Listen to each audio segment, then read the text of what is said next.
For Mount Waverley. Thank you, Acting Speaker, and I happily rise to speak on the Consumer and Other Acts Miscellaneous Amendment Bill 2020.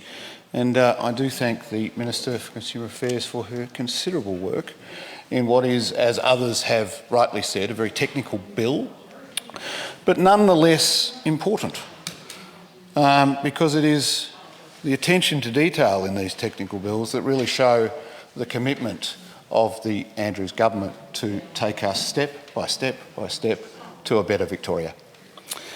And this bill makes amendments to several acts in the Consumer Affairs, Gaming, Liquor Regulation portfolio to improve their operation, clarify requirements and update outdated references. Significantly, the bill carries important amendments to establish future gambling licensing arrangements and amendments to support the implementation of the government's residential standard reform. Now, as others have said, gambling is a legal and acceptable pastime, and for many people who partake in a flutter or maybe go down to the casino for once every while, it's relatively harmless. You walk in, you think, oh, I've got a bit of money to lose, and you go and lose it. But for a lot of people, they don't have the money to lose, and they continue to lose. And this is why harm minimisation is so important, because the initial outset of even considering the term harm minimisation is to understand that there is harm. And so it is our job to do our best to minimise that harm and to assist people who are in the boat where they are losing their funds. So it's good to see that we are doing the changes that this bill entails in the area of Keno, which I must admit, like the member for Burwood, I don't think I've had a go at Keno in maybe 30 years. So, but nonetheless, it's very important to have these protections in place for a game that others will enjoy playing. Now, this bill delivers a package of reforms to a wide range of consumer laws, and in doing so, demonstrates again the government's commitment to ensuring that Victorians have strong, fair and workable consumer protections. And again, that is what we're here to do. We are here to protect consumers. But consumers is a very cold word, an economic word.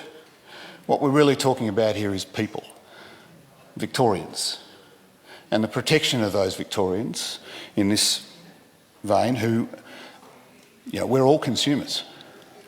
I think I'm probably older than most here, but the member for Melton, I think, would remember with me when you would go to the petrol station and somebody would fill the car up for you. And the member for Forest Hill, I think, is with me on that one. Good old days indeed. Yes, and I can remember when that was dying out, and and that was dying out, and my mother would actually drive further to go to the petrol station that still had the attendant who would put the petrol in. And you'd hand over your $10 and they'd clean your windscreen. It was service, right? There was service involved. Now, personally, when it comes to small business, of which I used to run, service was a very big part of that small business. It's what lets the small guys compete with some of the big guys. So you can imagine my despair, Acting Speaker, when I was told that recently our national airline was about to remove service attendants from the process. So this is a company, a very large company, an Australian icon that has benefited from federal government funds, that is in the process of retrenching 2,500 workers only to probably offer them back the same job at a lower rate later from a different third-party company they had no responsibility over. And now the service desks are going. So it's like when you go to Coles or Woolies or Aldi or any of the supermarkets. Personally, I go to the checkout that has the person there. Because I'm sure I'm not alone here, but during COVID, we had to pack our own bags. And I'm not very good at it. Our supermarket workers, who were the heroes, one of the many heroes during the pandemic, are exceptionally good at their job. And they're trained. And the company has a responsibility to make sure they're trained. The company doesn't have a responsibility to make sure that when you go through the self-serve aisle, that works 100% to your favour. Now, they do have staff there to assist you, and some people might prefer that. Personally, I prefer to know that when I go and buy bread, milk, whatever I'm buying, somebody is hired, somebody is employed.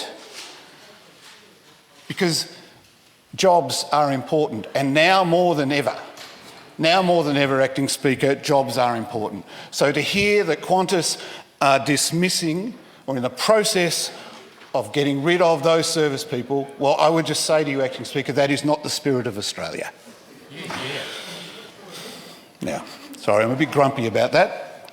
So, this bill also continues our efforts to protect and assist our renters.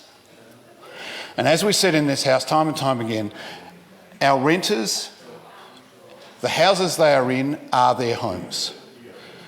I think most of us in this House would have rented at some time in our life, right? A lot of people will rent all their lives. And if you take European examples of cities that grow older and older... I'm required under the resolution of the House to interrupt business now.